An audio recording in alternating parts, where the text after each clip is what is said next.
Դուք ինչ ակնկալիքներ ունեք գլխավոր դատախազությունից եւ անձամբ դատախազան Վարդապետյանին, հաշվի առնելով, որ վերջերս ազգային ժողովում տեղի ունեցած ծեսկրտուքին ներկա էր նաեւ նա եւ այդ գործողությունը որևէ ընթացք, որևէ այսպես ասած բնորոշում նրա կողմից չստացվի։ Գիտեք, ընդհանրապես հույս դնել իրենց հոգին եւ խիղճը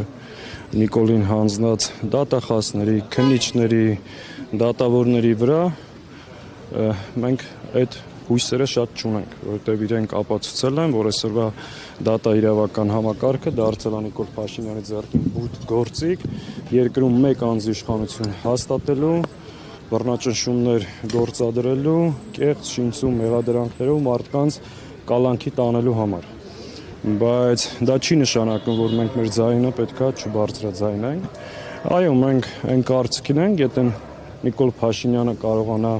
ամեն անգամ մարսել իր հերթական ձերբակալությունը, բռնաճնշումը,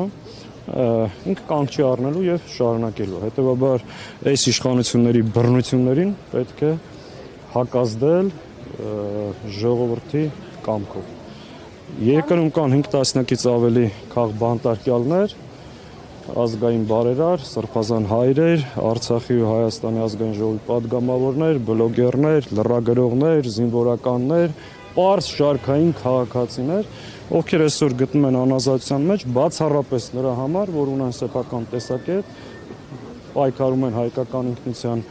համար եւ հաշտ չեն այսօրվա իշխանության բարած հակահայ քաղաքական։ Բայց այդ հակազդեցությունը համարժեք է թե համարժեք չի եւ ինչ։ Այս պայն համարժեք չի եւ ես կարծում եմ պետք է հասնենք նրան, որ լինի համարժեք։ Ինչպես պիտի հասնեք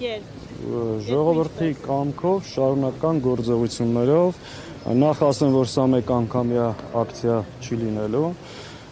սրան հաջորդելու է հաջորդ շաբաթ չորեքշաբթի օրը ազգային ժողովում տեղի ունենալու Հայաստան խմբակցությունը հրավիրել, պատիվ ունեմ խմբակցությունը հայտարարության տեքստին միացել, համատեղ տեղի կունենա լսումներ քաղբանտարկյալներ թեմայով, դե պարզ է ԿՊ-ի վերաբերմունքը, ԿՊ-ն դեմա, չէ, մենք կարող ենք նաև լիագումար տեղափոխել նիստը, բայց մեր համար այդ նիստը ծառայելու է, հրավիրելու ենք պաշտպաններ, հրավիրելու ենք նաև միջազգային կազմակերպություններին, այսօր հրավիրելու ենք իմիջիալոց նաև դատախազին։ Թող գա ազգային ժողով այդ լսումներին, այն օր որ գնացել էին մարտի 1-ին բեմադրում, թող չորեքշաբթի օրը գա ազգային ժողովի նիստին, որտեղ փաստաբանները, հասարակական, քաղաքական, հանրային գործիչները խոսեն բոլոր են ապօրինությունների մասին, ինչ որ անում այսօրվա դատախազը։ Հավատում եք, որ կգա։ Հավատում եք, որ Վարդապետյանը Չի գա, մեր խնդիրն է հրավիրել, փաստերը ներկայացնել, եթե կգան, ուրախ կլինենք։ Չեն գա, կարձանագրենք, որ հերթական անգամ խուսափեց։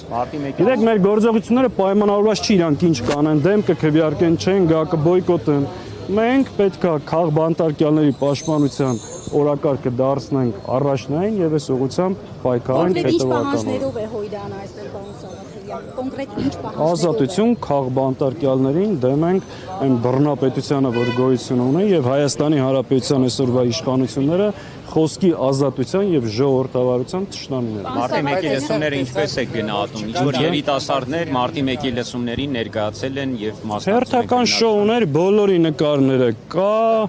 մի քիչ որ նայեք կլինի, լավ հիմա ասում եմ կա, ես անձամբ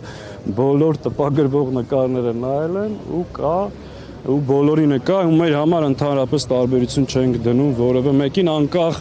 քաղաքական որ ճամբարում է գտնվում։ Եթե այս իշխանությունների կողմից մարդ հալածվում է, մենք իր կողքին ենք, իր իրավունքները պետք է պաշտպանենք, ընդհանրապես մենք տարբերություն չենք դնում։ Իշխանությունը հակադարձում է ընդդիմությանը, ասում է Հայաստանում։ Բայլակ, հեսա որ եղավ անձամբ քեզ ցույց եմ տալու, ու մի հատ չի լինելու, մի քանի հատ է լինելու։ Ասում են Հայաստանում քաղբանտարկյալ չկա, բերում են Վարդան Ղուկասյանի օրինակը, Գյումրիի համայնքապետ, ասում են, եթե մարդը կաշառք է վերցրել, մենք ինչ անենք, թողնենք ազատության մեջ այդ մարդը։ Նայեք, ուրեմն մեր երկրում մի հատ բան ավանդույթ է ձևավորվում։ Դուք տեսել եք բոլոր քրեական գործերի հիմքում կամ մեծ մասում ԿՊ-ի լրատվամիջոց Civic-ը ինչ որ մի հատ ձայնագրություն է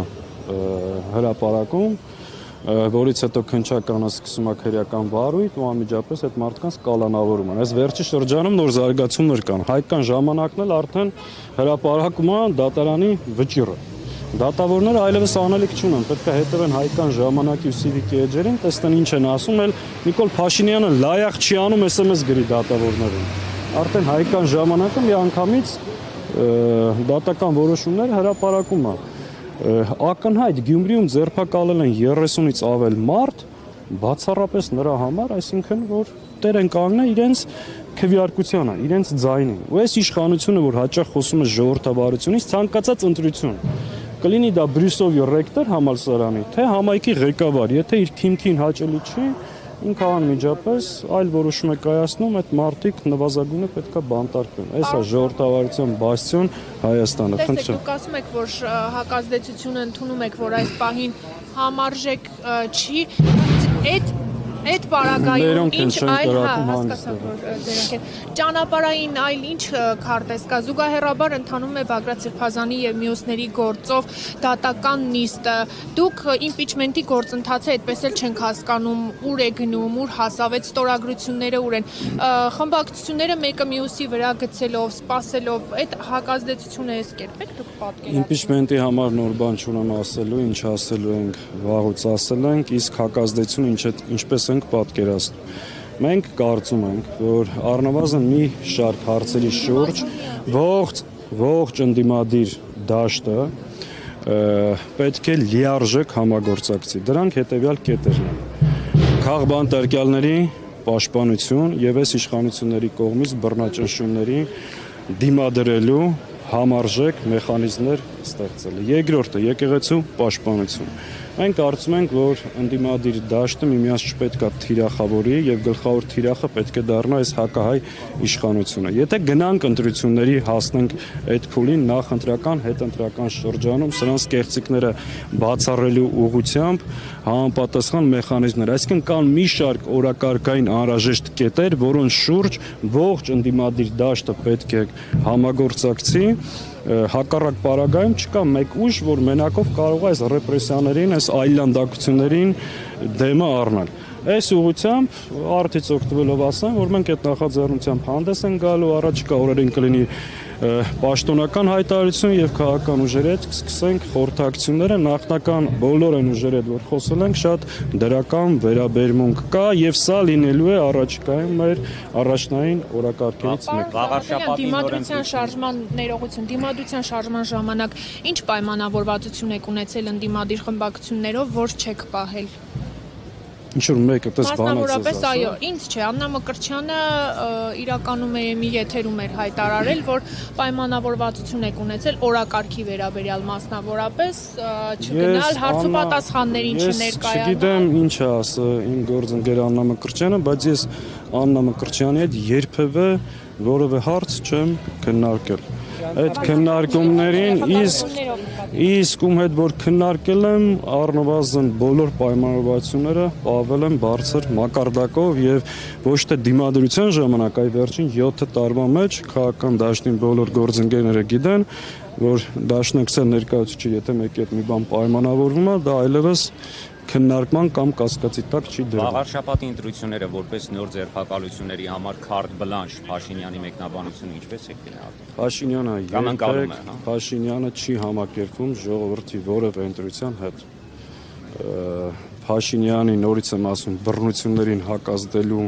միակ ճանապարհը ժողովրդի հավաքական կամքն է։ Քանի կարա բռնի եւ մարսի, ինքը բռնելու է եւ իր իշխանությունը պահելու միակ հնարավորությունը դա է։ Եկեք այսքանով սահմանափակենք, սկսենք։ Ես եմ շնորհակալ։ 24-ից հարգելի հետևորդներ